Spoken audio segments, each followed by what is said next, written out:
Assalamualaikum warahmatullahi wabarakatuh. Hello guys, welcome back to our cool and awesome class, Scope of Journalism.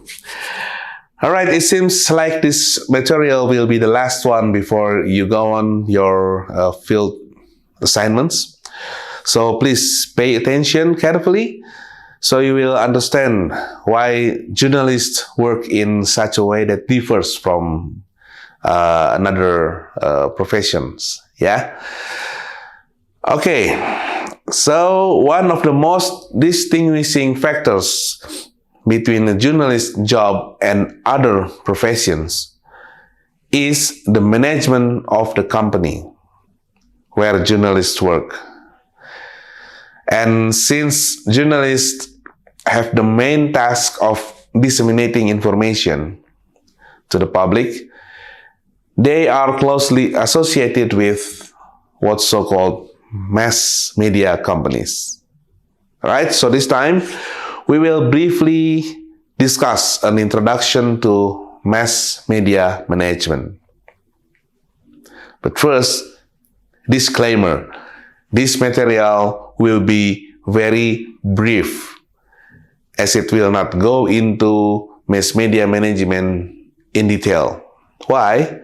Because the detailed material will be covered in a separate class in, I guess, semester 5. Yeah.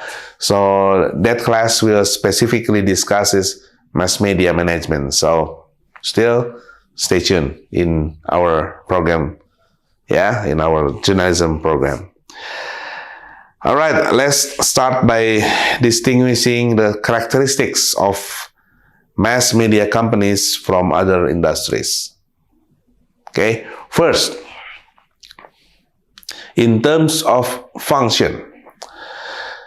So mass media has a clear function, providing services to fulfill the needs for information, education, and entertainment as well. This is certainly different from specific companies such as supermarkets, perhaps, banks, pharmacies, yeah, for example, and many more. Right, and second one, in terms of customers, mass media serves a very broad audience, not just specific individuals who come to the outlet. Yeah, this is very different from a supermarket, for example, that only serve customers who come to the shop, yeah, or maybe a bank that only serve its customers who come, right? The third one, in terms of the emotional connection of employees to the product, yeah, mass media employers are individuals who work based on their conscience, right? Remember?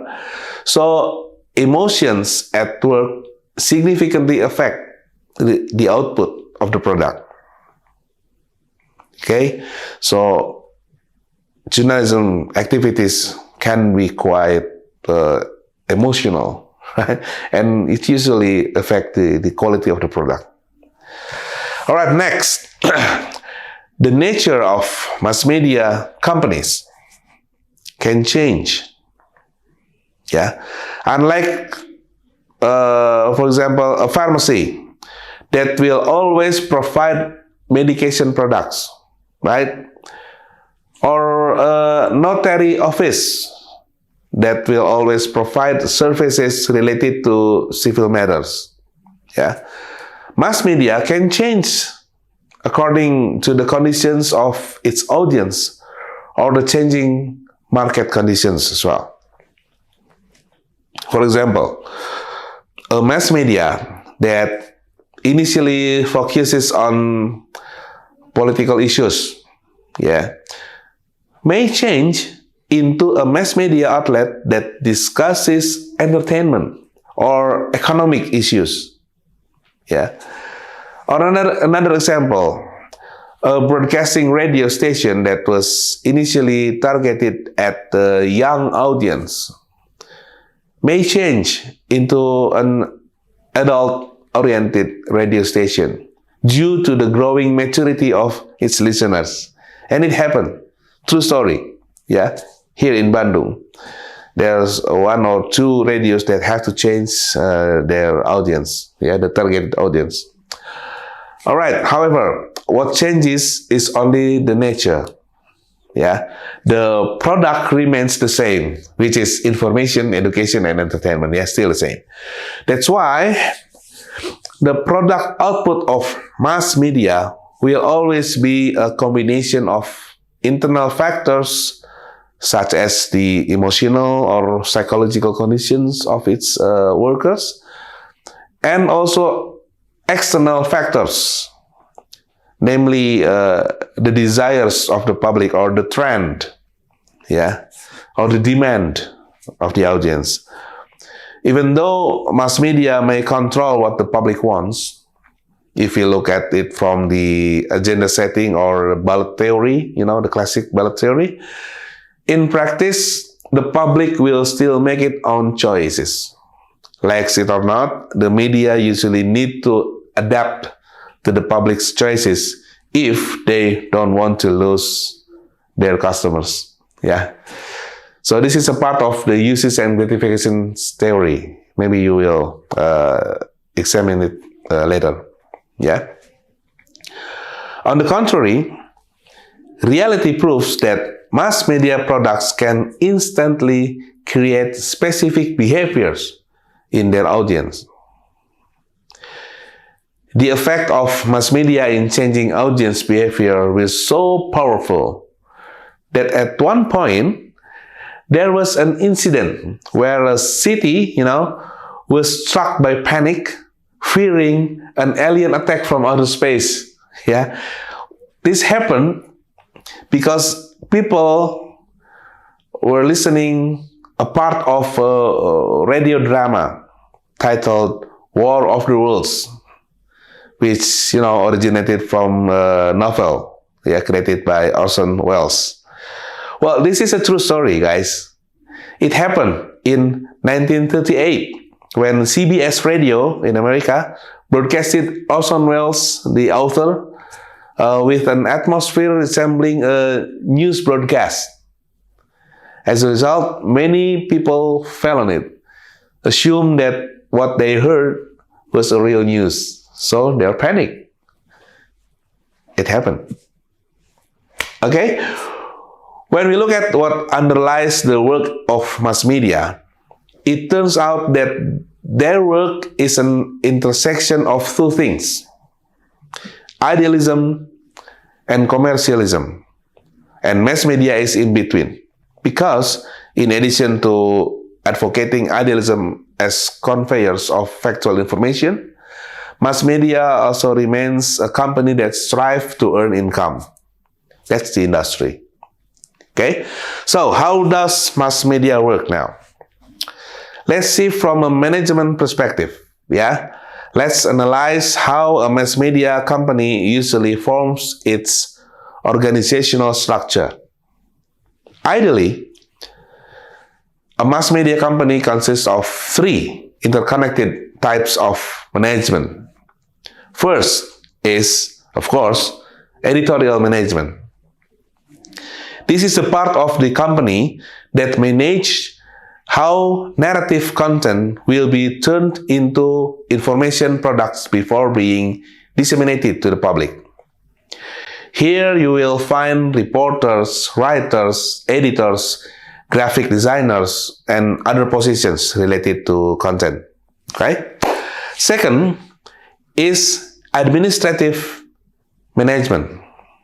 Usually, this is where financial positions are located. Yeah, this is a crucial position because it is the main supporter of the implementation of editorial activities. So reporters can go to the field. They need financial support, right? Okay, and the third one is production management.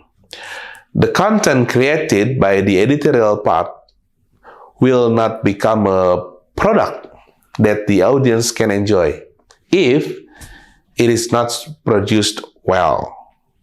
So here you will encounter the printing department for print media, or programmers and producers for electronic media, or web developers and layouters, for online media, or other positions related to production.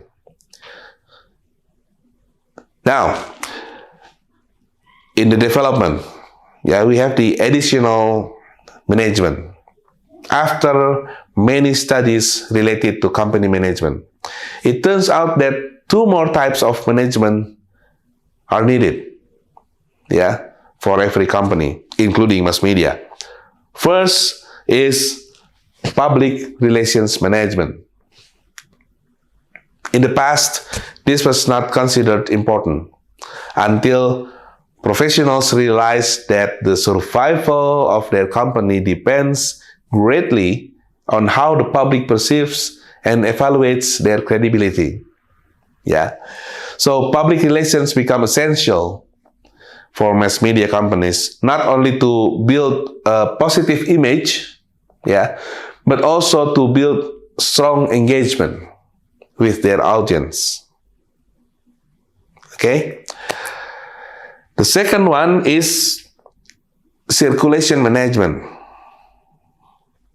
This is quite crucial because no matter how well the content is narrated and produced by the production management, it will not be accessible to the audience if there is no one to manage its circulation. Agree or not?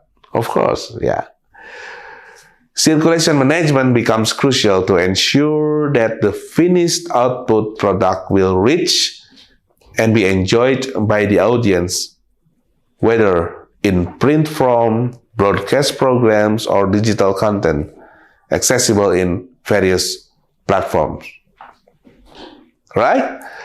So, the things we discuss here are conditions of mass media management that apply to all types of media, whether print, electronic, or online.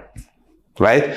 The essence is how mass media, as a commercial company, can serve its customers well while still earning income from its work.